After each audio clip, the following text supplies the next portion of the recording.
Hello, everyone, and welcome to a pre-match show here with some of the guys from American Scouser TV.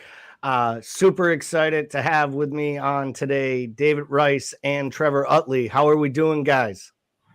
Doing good. Doing all right, ready to roll. I know these last matches of the weekend are always the toughest because I find myself watching every single minute of every other match, even though I say to myself, I won't do this to myself. And then I just build it up. And then as soon as ours kicks off, it is just like pure enjoyment. Well, for about 6 or 7 minutes, then it's frustration, a question mark. And then I chase my emotions the rest of the afternoon. I have to admit, before we get going, I decided in order for us to maybe get a domestic win on the road, I would go back to a jersey that we remember winning in from the road last season. So hopefully we see Konate in there, big man in the lineup today. So let's get right to the lineup. David, I'm going to start with you here. When you saw this lineup first come out, what were your initial thoughts? Any surprises to start with? Yeah, I will say, like, Elliott being in there today, I was a little surprised. He's getting a lot of football this season. I thought maybe this was a really good opportunity to bring Henderson in. I think we're a better organized team when Henderson's in the game. I definitely think you saw that last week against Leeds. He comes in the game, instantly we start to look better. I thought we would just start with him this week. So I'm a little surprised that Harvey's in there again. He's been playing well, and don't get me wrong, I like Harvey Elliott. He's a good player, going to be possibly a great player for us. But just a little surprised that he's starting this one when you had to maybe have the opportunity to go Fabinho, Thiago, Henderson, which is probably on paper, anyways, our best midfield. So yeah, we'll definitely get to the Spurs lineup, and I'm with you there. I actually think that this was there was room here for this to be a 4-3-3 with the formations. I think the injuries to Spurs dictating the tactics that they're probably going to play, I think allowed for Klopp to go a little bit more expansive and go with what he feels. And I'm with you about Henderson, but what I think he feels is his best lineup, his best 11. And something happened between Klopp and Henderson during that Arsenal match. I don't care what anyone says, because he hasn't played even when fit since then, really. It feels like he's almost behind Elliott and possibly even Jones at times, which is sacrilege for me to say out loud. With anyone who listens to the Monday Night Podcast knows that I do feel Curtis Jones is a talent, but am often critical of his positional awareness. And I'm very happy to see he wasn't in the lineup today. What I will say, very excited for Konate to be back in the back line. And I think that was immense, especially some of the ways that Virgil has shown himself not to love the physical confrontation as he has with other strikers in the past so far this year. So I think having Konate in there to be the bully on Kane and Dyer on set pieces is probably an important piece, because Tottenham's only shot today is Harry Kane really being the best player on the pitch, commanding it and hitting his one or two chances. So Trevor, let's go with you and let's focus more on the top of the pitch, if you don't mind. What were your thoughts on Salah, Firmino, and Nunez, taking into account what the bench looks like? Yeah, and Darwin getting that started, and it looks like they're going to probably do like a 4-2-2 almost, because I don't think Elliott's going to be sitting back with Fabinho and Thiago like that. I think he's going to be sitting up there with Bobby. So you'll have probably Mo and Darwin on the front line, and then those two kind of sitting them behind him, trying to get them on runs.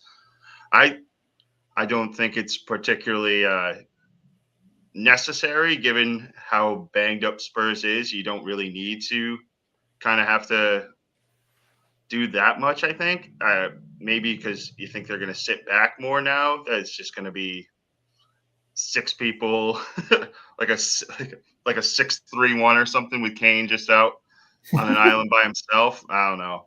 I really think that there's something to be said, about trying to just do a diamond in the middle of the pitch when there's not going to be anybody that you're really going to be going up against directly.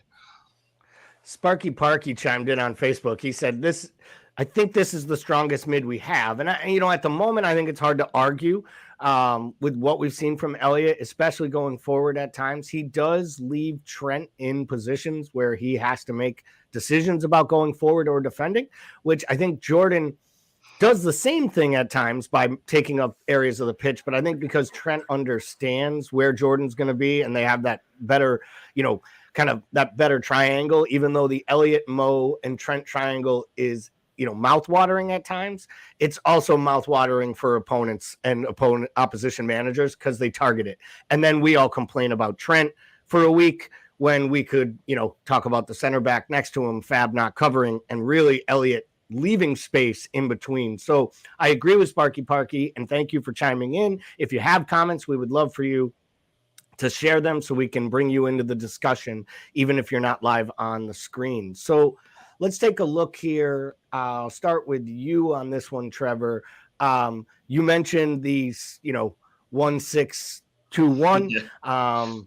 That's some Bickler math right there, just for anyone who pays attention to Mondays. But exactly, how do you see this setup? Because there is one interesting wrinkle in here, I think, that could kick us a little bit for a surprise. So how do you see this setup, and what do you think Conte's overall approach is coming out of this? This is like hanging on for dear life, this setup. And if you look at it on the sites that put out like SofaScore and stuff like that, they have like 7 defenders as the part of it. And you're going, all right, it's I don't think it's going to be that negative of a setup, but it's going to be something where they're really going to try to just hit us on a counter and have Perisic kind of be that outlet, it seems, and hope that Højbjerg or Bentancur can slide a pass into him and let him kind of weave through and find Kane. Because, like you said, Kane is their pretty much only non-set piece option today. I don't see any of those guys being able to, A, commit time forward enough to get a goal, or B, want to. So, David, I want to get to you on the Spurs lineup and how you think they may tactically set themselves up here. But I also know you got to get running here to the pub. So as you wrap, well, we can't have you late for the match. So as you kind of wrap yourself after your comments about the lineup and how you think Conte may tactically set up and how it may affect us, give us a quick prediction on your way off. And we want to thank you for coming on this morning, as always. Yeah, I do think we'll win the game, probably 2-0. I think their game plan, if I've ever seen a team sheet that said get to 60 0-0 and then we'll make a sub, this is it. This is like he said in his presser that he begged Lucas Moura to be healthy, to just be able to play. And he's on the bench there. So I'm expecting around like 65, 70, he's going to come on and they're going to try to throw some bodies forward. But they just need to get to that point, 0-0 in their minds. And that's, I think, what this setup says. So if we can get one in the first half, it may cause them to come out of their game plan a little bit earlier than they initially thought. And that's only going to favor us. So, and in that sense, Elliot, you're right, does make a little bit of sense. I just think, as you said, with what it puts on Trent, that might be a problem. And this setup is decent in the wide areas. So Trent is going to have to be on his game today, but I think we'll still win 2-0. I like the prediction. David, thank you as always. Have fun getting over to the pub. Enjoy the match with your with the buddies and the other supporters at your local supporters club that you're on your way to. So thanks again for coming on, and we'll see you later this week. Cheers, fellas. So, Trevor, before I come in, I think in my point to you, or my comment would be, I do think Perisic plays up top with Kane today. I think it's a 2-man front. People forget what a good winger Perisic is because he's played in Conte's wingback system for so long. He is going to be their focal point and the creative force. They're obviously playing with, 2 holders and then Højbjerg, which is kind of funny. And then a back 5, and I think Sessegnon will go forward. Maybe they may unbalance his side. Jamie jumps in with the up the fucking Reds, and I can't agree with him more this morning. It's exciting. Jamie, I hope you and the princess down there in North Carolina enjoy the match today. I'm sure you have been timing feedings and schedules and everything you can, hoping for that 1-hour break that often occurs with a newborn. But again, congratulations on the addition to your family. Speaking of family, let's go ahead here and bring in the leader, the grandfather of this crazy family that we have. He gets so mad anytime I do this. He's about a stone throw older than me, but I like to refer to him as if he could be my dad. Timuchin from Chicago, how are we doing? First of all, I can tell you don't have kids when you say time feedings and stuff like that, because that shit doesn't happen, my friend. This ain't a puppy. That was the joke, my friend. That was the joke. So, all good, all good. All good, match day. I have to admit, I feel pretty good about this, which is normally when I start to worry. That's when I normally start to feel like you, Timuchin. But yeah, I'm excited for this match for a couple reasons. I feel like for once we come out with a lineup that looks like we're coming to attack the players in which they have available to them, which I'm excited about. I'm a little nervous. I asked the question earlier about the front three, and my reasoning is I really think that with the injuries we have, we leave ourselves open to not being able to change the match much from the bench with what we have when it comes to the top of the pitch. So in some ways, I kind of hope that I would see either Bobby or Nunez on the bench today for the pure fact that we'd have an actual game, like a match winner to bring off the bench.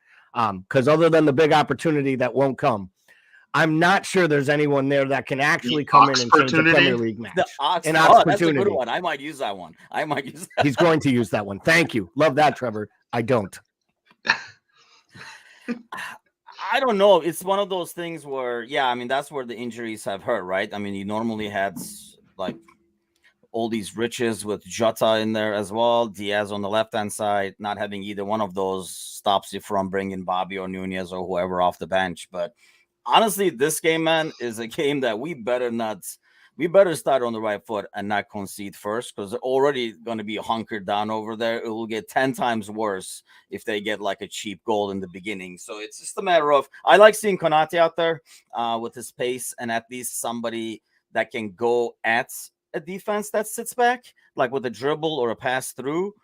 I think the key person is over here is like Thiago, aside from that top three. We got to break that line. We got to get a goal in. And then once we get a goal in, this game could go like pretty wide open where we get more goals. Because like Trevor was saying earlier, they really don't have anybody on the fields that even if they said, okay, we got to go at them, like they have to make a bunch of substitutions to be able to do that, because everybody, it's like a bunch of defensive midfielders playing all together.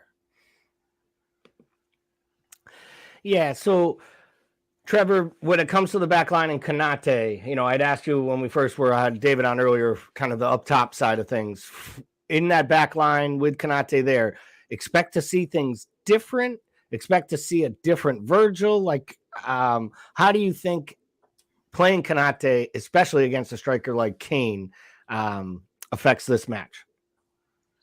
Yeah, I've been clamoring for Konate to get out there and get at least a start for a while, because I think he's a guy that is willing to go in there and bang with guys and be able to like run with the faster strikers, but also the guys that like to hold up play, just be able to box them out.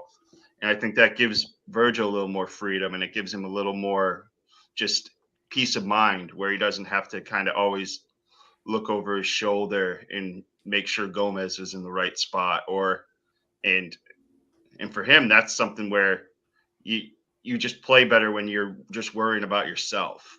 And I think that's going to just be huge for him today. I really want to see a good, just like vintage Virgil performance. I just want once before the World Cup to like see the VVD of old. I was about to say, don't worry, you'll get one. It'll happen right around November 26th or 28th or whenever Holland plays their first match. And then you'll probably see Netherlands play a few more matches, and he'll play really well. And I'm sure it'll work out great for him. And he is getting better and better, and I think Konate does add to that. So, Timuchin, I'm going to come to you. I'm going to ask you about one of your favorite players and one of the guys I know that you believe makes this side go when we're doing really special good things, and that's Jordan Henderson in the midfield. I believe this is now 5 out of his last 6 appearances in which he was fit that he has been unselected to start. That is not a coincidence. That starts to become a trend. Do you think something has either happened in the pecking order Do you think something has happened? But like some people are rumoring out in England and kind of the back channels that there was a falling out between him and Klopp a little bit over something. Like, what is it? Because Jordan Henderson isn't starting in very, very meaningful matches. Ajax comes to mind, even Napoli midweek.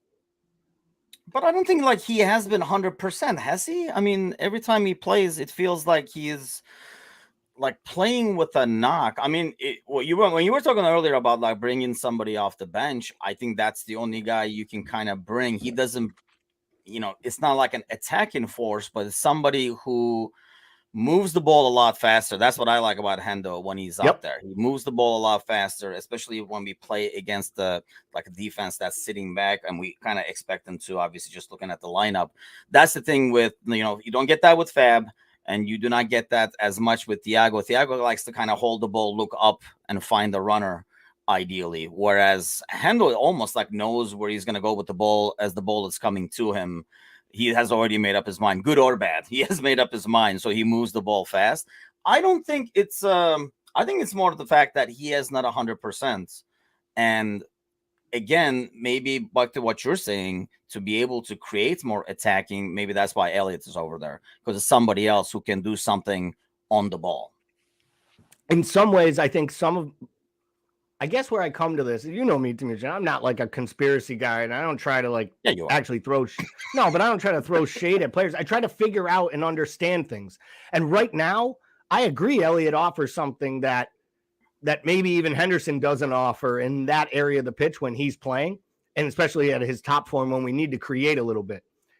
But I'd argue that Henderson offers every bit as much, if not more, than Fab is offering in his current form and run of play. And for him not to be getting these starts in some of these must-win matches, even with Fab's current form, it does make me question, like, maybe the knocks are worse than they say, but then he's still putting him on, sometimes in meaningless minutes, 20 extra minutes here or there, and maybe that's to run it off. It just feels like there's something off with Henderson this year for me.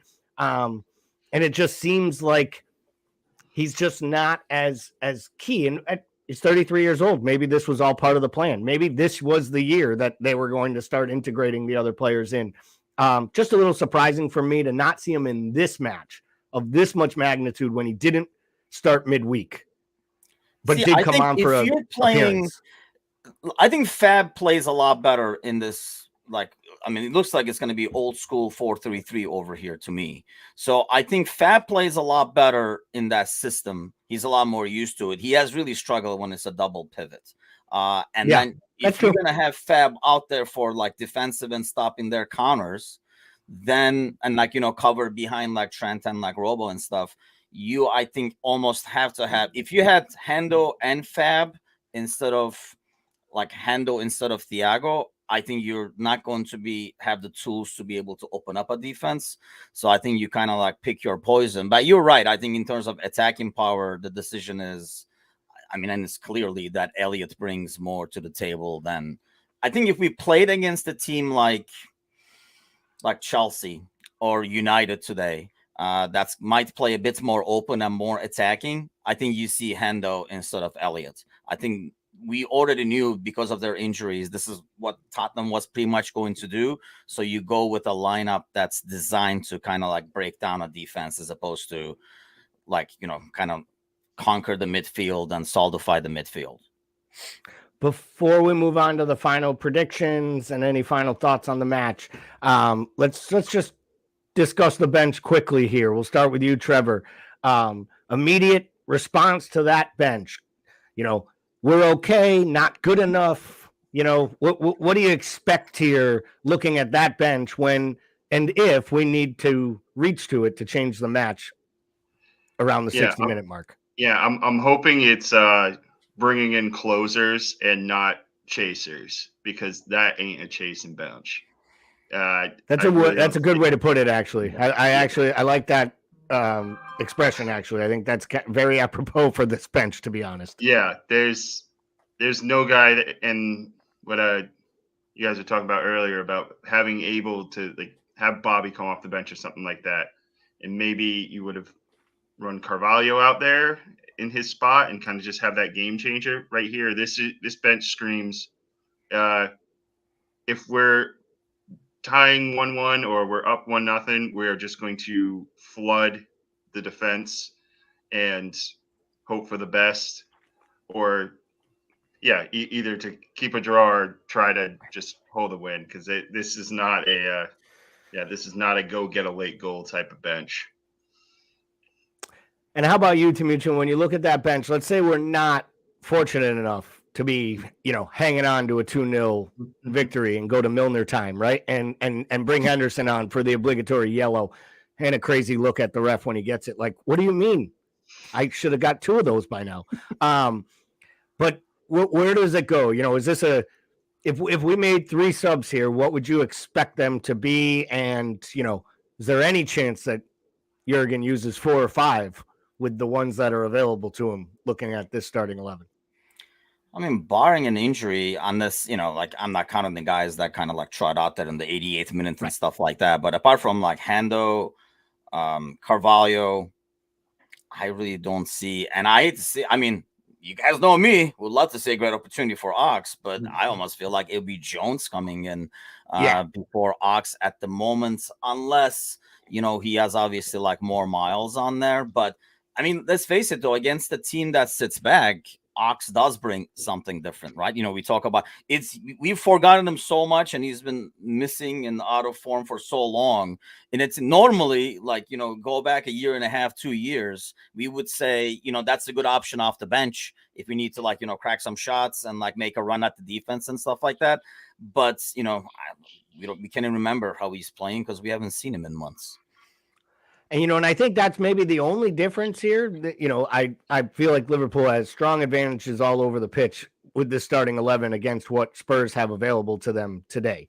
I will say, if they can get to the 60th minute at 1-1 or 0-0 and they're still in a match or even down 1-0, and they have the ability to bring on Kulusevski, Brian Lucas, even Doherty, they have more options from their bench to change their defensive setup and kind of attack at us later in the match than we do. So, for that part of it, I really, really hope we find our way with an early match goal, put pressure on them, because I think 1 could lead to 3. I really do. This match could be 0-0 in the 70th minute and we could all be stressed out and everybody could be irritated. Or this match could be 3-0 on 30 minutes. And we can all be just kind of having one of those easy days that we remember. Well, some of us might remember, where they would actually go on the road in the Premier League and come home with 3 points.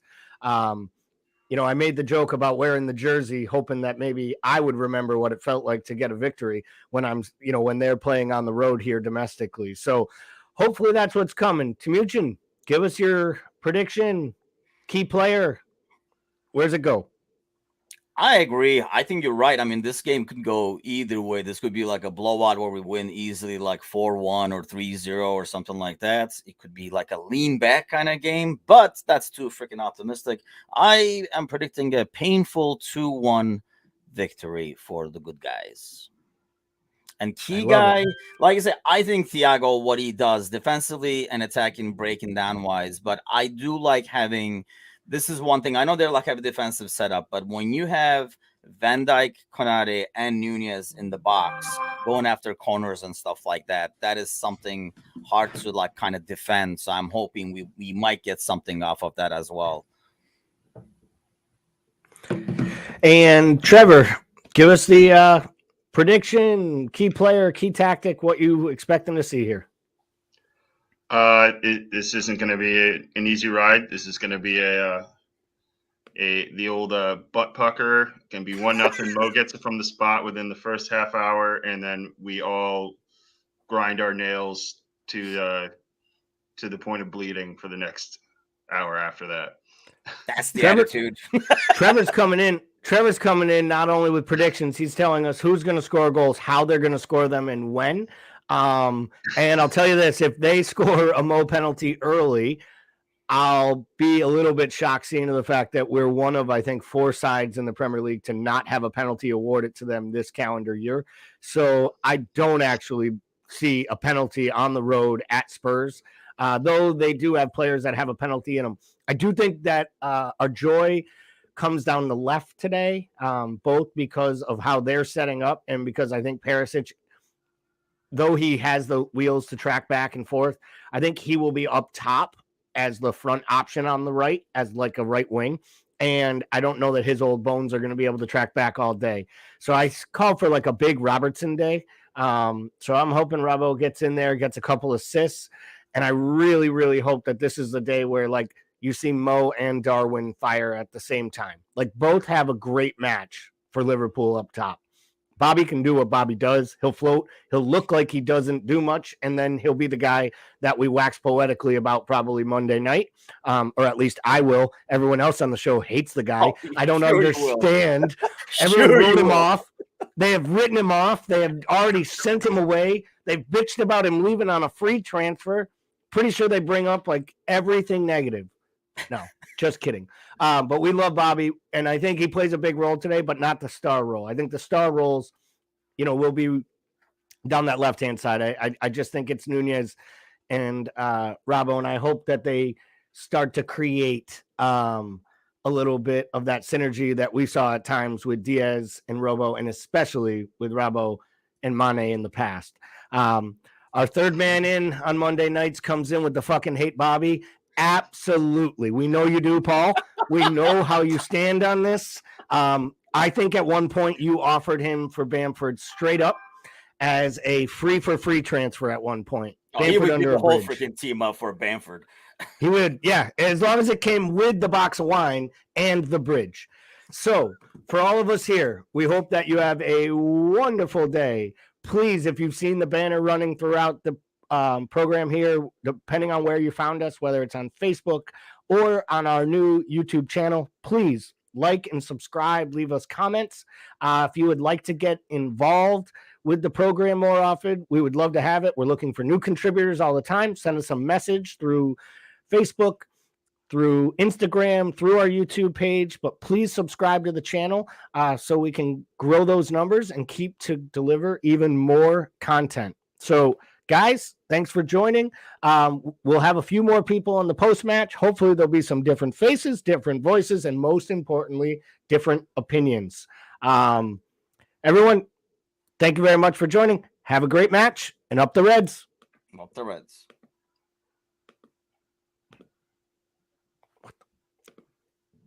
End.